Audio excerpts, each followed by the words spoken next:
Chapter 6. Seek and you will find. I come back from hiking on the Pyrenees, and when I get home, I realize that I've lost the house key.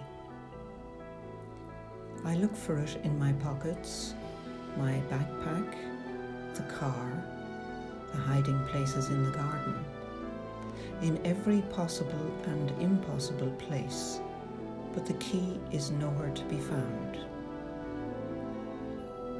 Before leaving, I closed the doors and windows carefully, and now I have no other choice but to break into the house. Friendly neighbours lend me tools which help me break one of the window frames. I manage to get into the house and keep looking, but the disappearance of the key remains a mystery.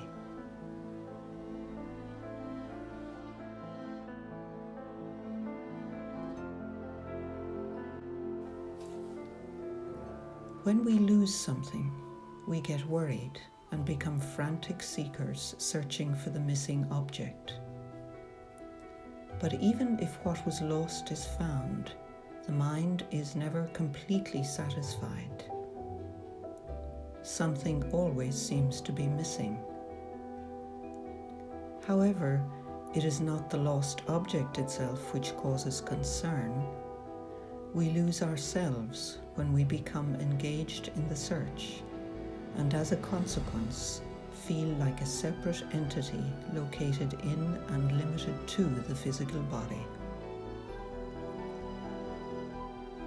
As a separate entity, one always feels alone, and as such, life is a process of easing the pain. The belief, and in particular the feeling of separation, manifests usually in the rejection of the now, and in the longing for something else to replace the now. However, by wanting something other than what is presently happening, we keep holding on to the identity as a separate self. It's like a circle which has neither a beginning nor an end.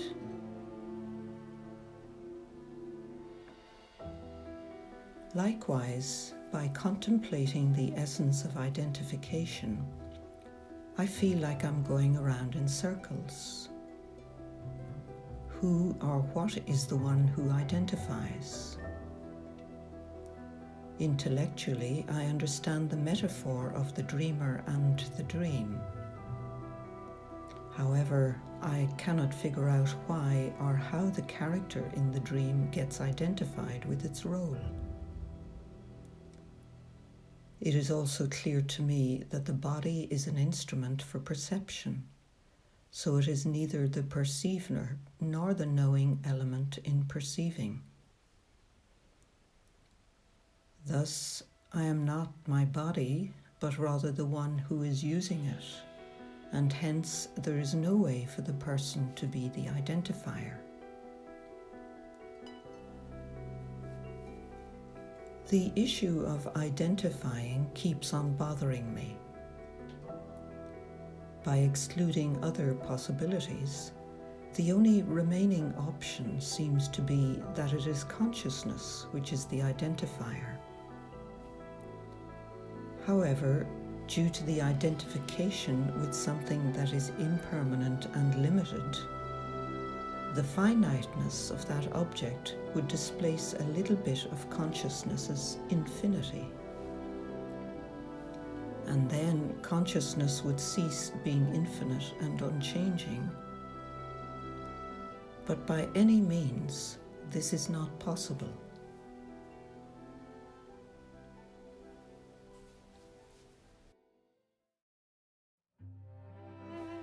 Days and weeks pass until at last I realize that what I seek lies beyond the reach of conceptual thinking.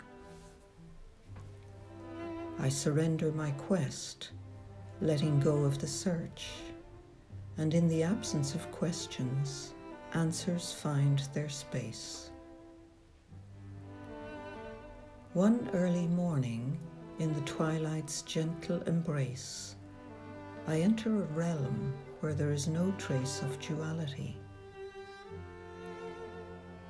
I become a canvas of light, boundless and vast. What appears is not separate, but intimately one, like an unbroken dancing movement. Peace is unbreakable until thinking suddenly becomes activated. I feel restless, and as if by magic, unity shatters, and I feel I'm being pulled back into the world. A glance at the clock shows that it is 6 o'clock, but as I blink, the world vanishes again.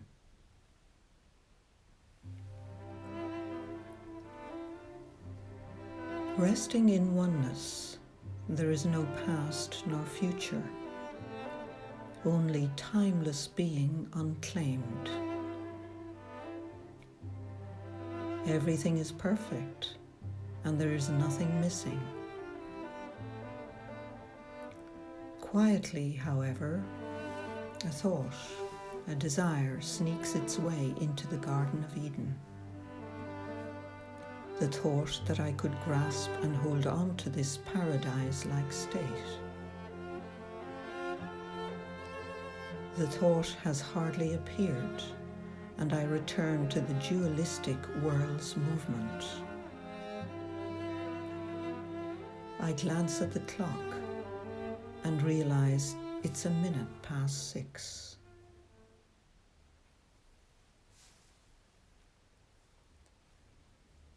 For a moment, I am completely bewildered, unable to comprehend that what just a moment ago felt like eternity lasted barely a minute in terms of time.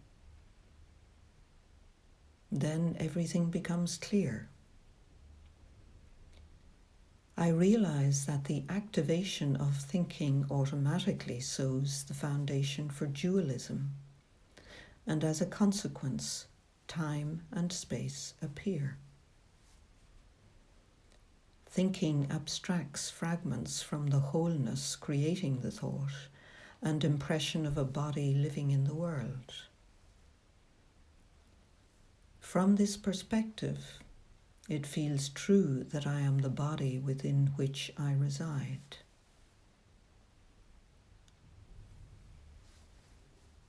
The dualistic view is based on the relationship between subject and object, but in truth, consciousness does not know separate bodies, objects, or a world. There is no duality, and therefore nothing to identify with. There is only consciousness, which encompasses my body, but I am not my body, and there is nobody within the body.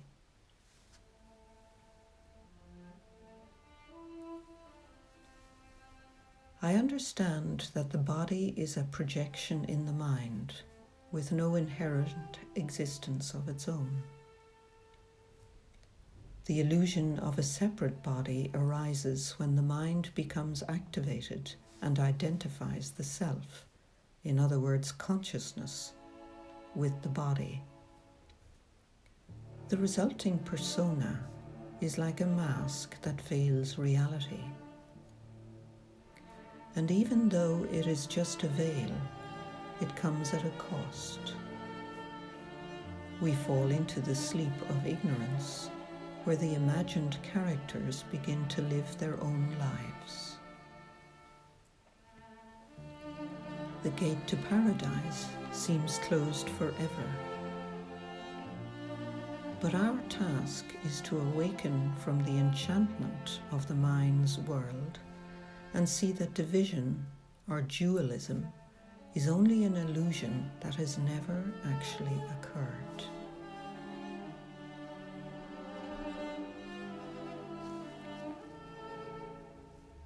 So my true self is consciousness, and to know myself, I do not need a body or a world. How could it be otherwise, when consciousness is all there is, and the reality of the body and the world is only consciousness? There is only unity, one life, manifesting itself in this very moment just as it is. All, absolutely everything, is a manifestation of the self.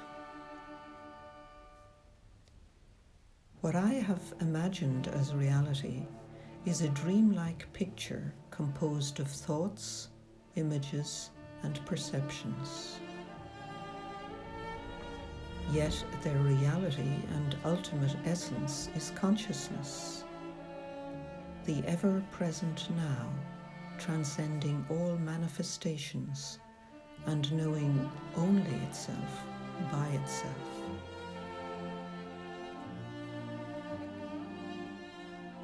The Course in Miracles puts this beautifully into these words. Nothing real can be threatened. Nothing unreal exists. Herein lies the peace of God.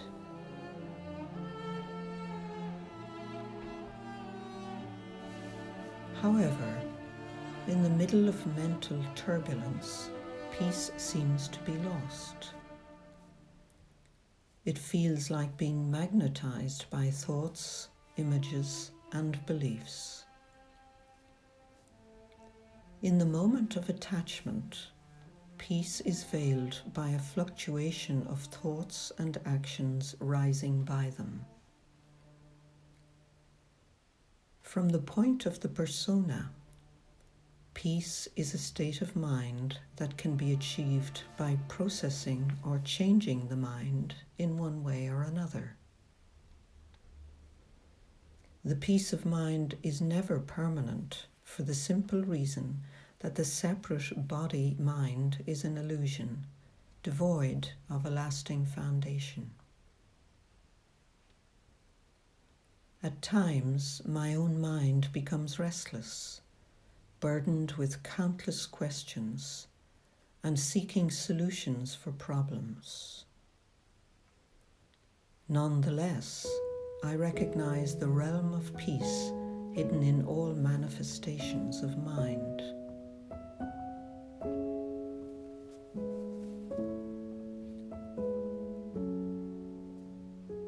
Months later, on a beautiful spring day, I am inspired to do a thorough cleaning in my house.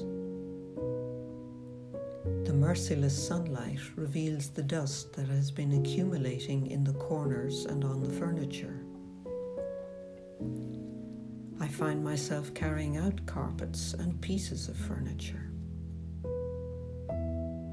I spend several hours cleaning, and at the end, I feel relaxed.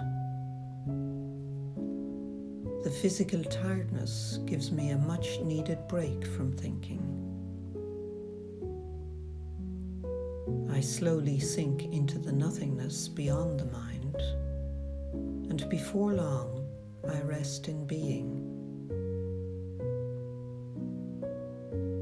I enjoy the timelessness, but after a while, I gradually allow my attention to return to perceptions, thoughts, and feelings, and I notice how fleeting they are. Despite their instability and changeability, I sense something very real in them, something that is permanent and unchanging. As if out of nowhere, a realization dawns upon me that no manifestation has an existence of its own. And accordingly, the sense of reality and continuity originates from their source, which is consciousness.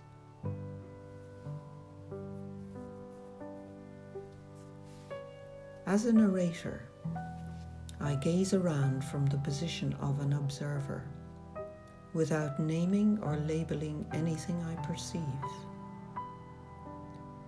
The state of unknowing initially feels uncomfortable, as if I'm falling into a nameless void. I wrestle with my feelings, but when I finally let go of resistance, it feels as if an intense light is breathing my body. In the same breath, I understand that by giving a name for the nameless, something interesting takes place. The knowing of I am turns into an experience I am something and identifying with it. Instead of one reality, there suddenly seems to be a world of separate individuals who possess a personal consciousness.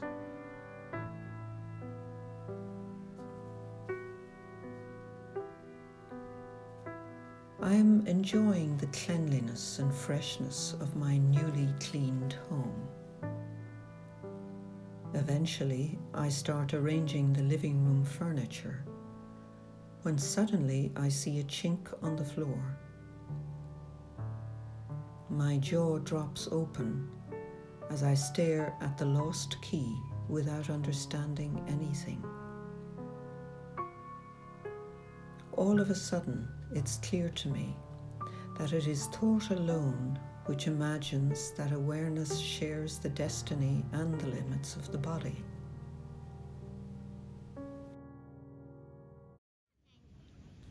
It dawns on me that identifying is a quality of thinking, and it is thought alone which superimposes different kinds of qualities on the self.